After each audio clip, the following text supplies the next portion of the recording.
So continuing with the True Story of Fatima. When the people filed out of church after attending Mass on the holy day, they congregated in the yard. The one topic on all lips was what had happened to the children. As Timarto came out, they all asked, "Where are the children?" "How do I know?" he replied. "Maybe they took them to Santarem, the capital. The day they kidnapped them, my stepson Antonio went with some other boys to Urem, and he saw the children playing on the veranda of the magistrate's house. That's the last news I heard." He had hardly said these words when someone shouted, "Look, Timarto, look! The children are on the rectory balcony." Timarto recalls his feelings. "I can't say how quickly I got there and swept Jacinta in my arms. I couldn't say a word. Tears ran down my face, wetting the child's face. Francisco and Lucia both threw their arms around me, saying, 'Father, your blessing. Uncle, your blessing,' as the custom is in Portugal when the children return home after an absence. A public official and underling of the magistrate approached me. He shook from head to foot. I never saw the like before. 'Here you have the children,' he said. I wanted to speak my mind, but I restrained myself and remarked, 'This might have come to a sorry end.' They wanted the children to contradict themselves, but they failed. Even if they succeeded, I would always say they spoke the truth." The people in the churchyard were in an uproar, shaking their fists, swinging their staffs. Everyone was restless. The pastor left the church immediately and started up the stairs into the rectory. Suspecting that Timarto was stirring up the people against him, he said in rebuke, "Senor Manuel, you scandalize me." I knew how to answer him then, recalls Timarto, and the pastor went into the house. Timarto could not at the time realize the noble role the pastor was playing that day. Timarto then turned to the crowd, and you'll see in just a moment what the author means by that, what the pastor was doing. Timarto then turned to the crowd in the yard, and still holding his little Jacinta in his arms, he shouted, "Boys, behave yourselves. Some of you are shouting against the Senor Prior, others against the administrator, and still some against the regidor. No one is to blame. The blame lies with lack of faith, and all has been allowed by the one above." The pastor heard this and was very pleased, so he said from the window, "Senor Manuel speaks very well. He speaks very well." The magistrate had gone to the inn, and when he returned, seeing the crowd and Timarto on the balcony of the rectory, he shouted at him, "Stop that, Senor Marto." All right, there's nothing wrong," said Timarto. The magistrate then went into the pastor's office and called Timarto in. The rage of the people had subsided. The generous pastor was allowing the people to believe that he had shared in the abduction of the children in order to save the magistrate. The prudent words of a man of faith had the power to keep the crowd below under control. It was a fine proof of the power of religion, and the pastor did not miss his chance to point out the fact to the magistrate. "You must realize, Senor Administrator, that religion is a necessity also." As Timarto was leaving, the magistrate turned to him, saying, "Senor Marto, come and have a glass of wine with me." "Don't bother now, thanks," said Timarto. However, he noticed a group of young men on the street armed with staffs. It made him fear that they might clash with the magistrate. It was better that everything end in peace, so he stood at the magistrate's side, thinking within himself that it might be the wise thing to accept his invitation. "I am grateful," the magistrate said, realizing what Timarto was doing. He felt safe. "You asked the children if I did not treat them right. All right. There's no hard feelings. The people think more of asking questions than I do." Just then, the children came down the stairs and headed for the Cova de Iria without losing a moment. The people began to go home, and the magistrate and Timarto went to an inn. Of their conversation over the wine, Timarto later recalled, "The whole thing bored me very much, for he was trying to convince me that the children had told him the secret." Very well, I said. "They did not tell it to their father or mother, but they did tell it to you." With that, the matter ended for the time being.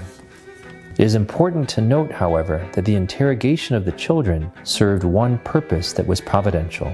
Since everything became a matter of official record, the magistrate unwittingly made the existence of a secret revelation undeniable. On the following Sunday, the 19th of August, the children, according to their custom, went to the Cova de Iria after Mass. There they said the Rosary, then returned to Aljustrel. After lunch, Lucia, together with Francisco and his elder brother John, left for a place called Valinos, not far away, where they intended to spend the afternoon. The afternoon passed quickly, but towards 4 o'clock, Lucia became aware of the signs that always immediately preceded the apparitions of Our Lady. The sudden cooling of the air, the paling of the sun, and the typical flash. The children had already been having a wonderful premonition that they were to experience the supernatural again. Now Our Lady was about to come, and Jacinta was not there. Lucia called out to John, "Go quickly and get Jacinta. Our Lady is coming." The boy did not want to go. He too wanted to see Our Lady. "Go fast," Lucia insisted, "and I will give you 4 pennies if you bring Jacinta back with you. Here are 2 now, and I'll give you the other 2 when you return." John took the pennies and started running home. When he reached his house, he called in, "Mother, Mother, Lucia wants Jacinta." "Aren't the 3 of you enough for your games? Can't you leave her alone for a minute?" the mother answered back. "Let her come, little mother. They want her there now. See, Lucia gave me 2 pennies to make sure I would bring her." 2 pennies? That was a lot of money for little children to give away so easily. What does she want Jacinta for now? Wriggling like an eel, John burst out, "Because Lucia has already seen the signs in the skies and she wants Jacinta there in a hurry." "God be with you," said the mother. "Jacinta is at her godmother's house." John bolted off to get her. There he whispered the news to Jacinta, and together, hand in hand, they raced over to Valinos so as not to miss Our Lady. Just as John and Jacinta reached the field, a second flash rent the air. A few moments later, the brilliant lady appeared over a hummock, a slightly taller one than that at the Covarrubias. The lady was rewarding the children for their fidelity. "What do you want of me?" Lucia asked.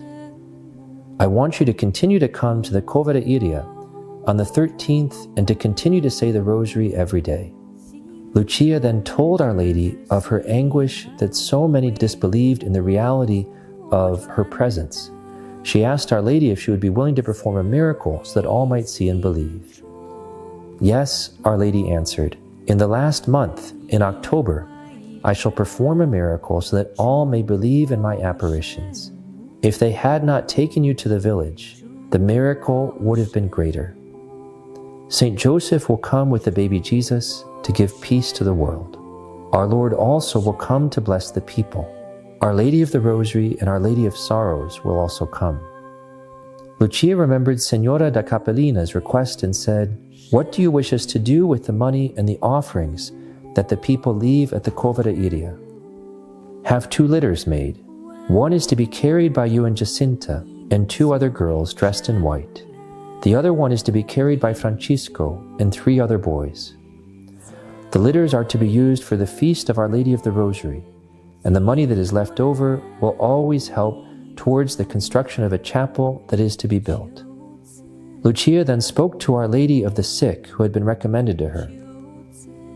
"Yes, I shall cure some of them within the year." But she went on teaching them to pray rather for the health of souls than the health of bodies. "Pray," said Our Lady, "pray a great deal and make sacrifices for sinners. For many souls go to hell because they have no one to pray and make sacrifices for them." The lady took leave of her little friends and began to rise towards the east. John was disappointed.